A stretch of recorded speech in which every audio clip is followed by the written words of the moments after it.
Eu já tentei ser menos pra cabeça. Caríssimos e caríssimas, eu sou Daniel Nonato. Já baixei o tom da minha voz pra não ferir certezas alheias. Mas toda vez que eu me perdi, foi tentando ser o que esperavam. Descobri que amor de verdade não pede troca, não cobra nada.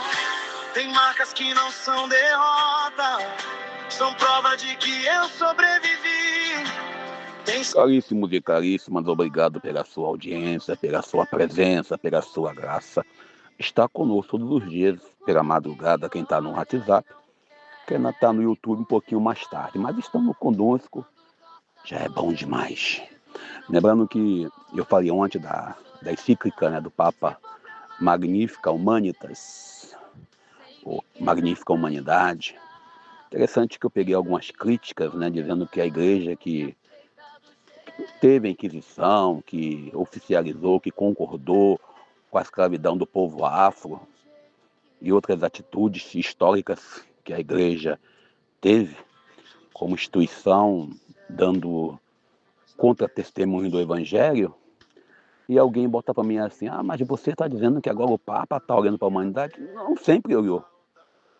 Infelizmente, ou felizmente, a igreja orbita e vive na realidade do poder. Infelizmente, muita gente não entende isso e acha que a igreja tem que ser só perfeição. Entre nós, leigos, entre nós, cristãos, entre nós, o povo de Deus, tanto padres e bispos, e diáconos, e irmãs e irmãos consagrados e consagradas, nós temos pessoas que, pelo amor de Deus, eu não quero nem comentar aqui para evitar que me processem ou que digam que eu estou sendo preconceituoso com alguém ou sendo brigão. Entre nós leigos tem pessoas que dizem, vamos lutar pela justiça. Mas quando chega a hora de lutar, dá razão ao patrão. Entre nós leigos existe aqueles que falam, eu sou a favor da tradição. Mas quando a tradição lhe obriga a fazer qualquer coisa que não tem nada a ver, ou melhor, que ele não concorda, ele finge que a tradição não existe. É muito comum entre nós, humanos, nós termos atitudes deploráveis. Eu dizia outro dia que a gente, quando vai ler um fato, uma instituição tão milenar, ou milenar como a Igreja Católica, ou quase milenar como as igrejas históricas protestantes, você vai olhar e vai ler de acordo com o seu tempo, de acordo com o momento histórico. Tem coisas que a igreja no passado dizia que a igreja hoje discorda totalmente. Por exemplo, quando dizemos que a Terra é redonda, tem gente que acredita nisso, que a Terra não é redonda, diz que a Terra é plana. A gente acredita que a Terra é redonda. E como diz lá Flávio Dino, né, vocês que são astronautas, dizendo para o astronauta brasileiro, Marcos Pontes, você foi lá em cima e viu que a Terra é redonda. Você tem alguma dúvida disso? Mas a igreja dizia no passado que a Terra era plana. E alguém fala assim, então a igreja errou? Errou, claro. Mas a igreja não uma igreja instituição como igreja, mas os homens do seu tempo. Então, quando o Papa Leão XIV traz para nós uma leitura sobre a magnífica humanidade, ele não traz apenas uma leitura. Alguém falou assim, agora você se preocupa com o humano? Sempre. Saímos do campo antropocêntrico, né, que alguém coloca aí o homem no centro. Não, nunca saímos. O ser humano sempre foi o ponto de partida e o ponto inicial até mesmo para Deus. Jesus sai lá do seu prédio, lá do seu território, da sua torre, do seu mundo, do céu, e se encarna em Maria por causa de quê? Porque ele quer o homem. Nós somos cristocêntricos. Eu acredito no Cristo como centro da minha fé, da minha religião, da minha vida. Mas, se eu não olhar para o ser humano, a minha vida, a minha fé, vira um objeto inválido. Então, quando o Papa escreve a Carta Magnífica Humanidade, o Papa está dizendo assim, olha, o ser humano ainda é a coisa mais importante no coração de Deus. Por mais que alguém queira depois dizer que eu estou falando besteira, fique à vontade, liberdade de comentário, Olhar para esse documento é olhar para a realidade. Hoje eu não vou comentar sobre os 10 minutos de encontro do Fábio Bolsonaro, porque nós só temos 10 minutos aqui para bater papo. E vamos nós para o Evangelho do dia. Do jeito que eu sou. O Evangelho do dia de hoje, o Evangelho de Marcos capítulo 10, 32 ao 45, é a continuação do Evangelho de ontem. Ontem Jesus falou da importância de nós estarmos cientes que quem deixa pai e mãe vai ganhar 10 vezes, 100 vezes mais, não é isso? O pessoal gosta de 100 vezes mais. Mas hoje ele traz o terceiro anúncio da paixão. Jesus, quando anuncia que ele vai ser morto, anuncia que ele vai sofrer as consequências, os dois irmãos aqui, eles não pensam nas consequências que Jesus vai ter, que vai ser espancado, vai ser violentado, que vai ter, vamos dizer assim, um bocado de estresse. Eles só pensam na vantagem e falam assim, me permite uma coisa, o evangelista Mateus e o evangelista Lucas, ele traz para nós que a mãe deles faz o pedido. E aqui o autor sagrado diz que eles mesmos fizeram o pedido. Deixa ser o ministro da Economia, deixa ser o ministro da Segurança Pública ou da Justiça. O interessante é que Jesus fala, olha, não é bem assim como você pensa que é, não. Às vezes nós queremos ou pensamos que as coisas do jeito que a gente quer.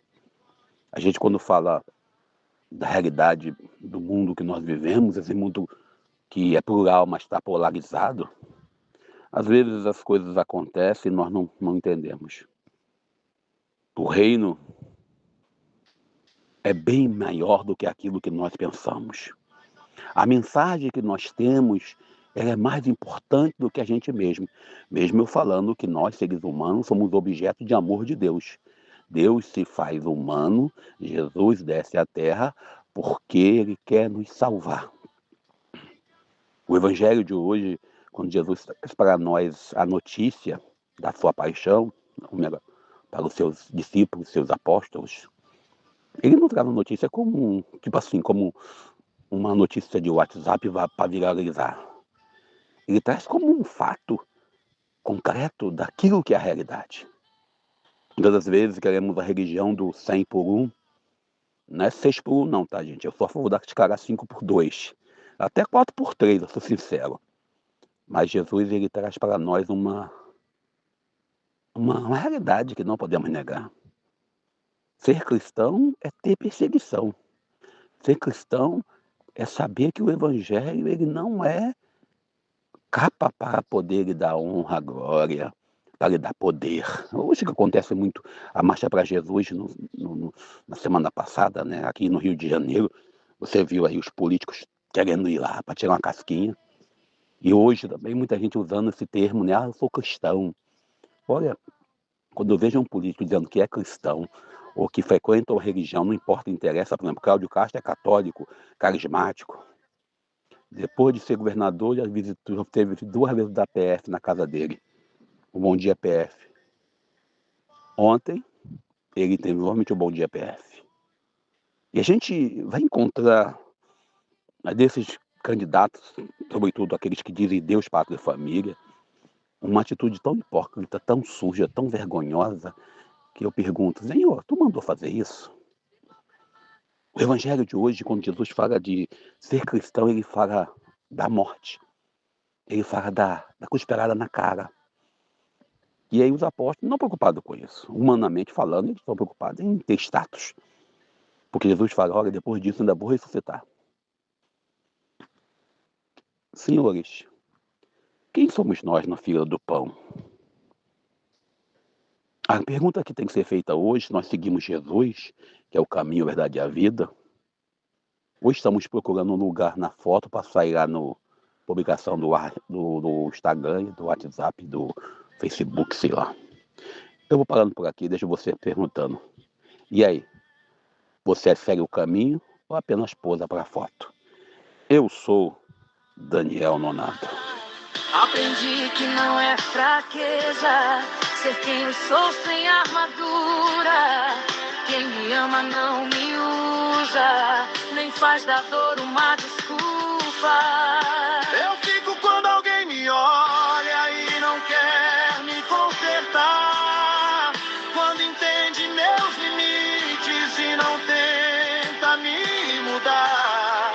Se for pra amar, que seja simples, sem ferir, sem controlar. Quem caminha do meu lado me aceita do jeito que eu sou. Se existir um Deus que cuida, Ele mora nesse olhar, que não julga minha história, mas escolhe ficar.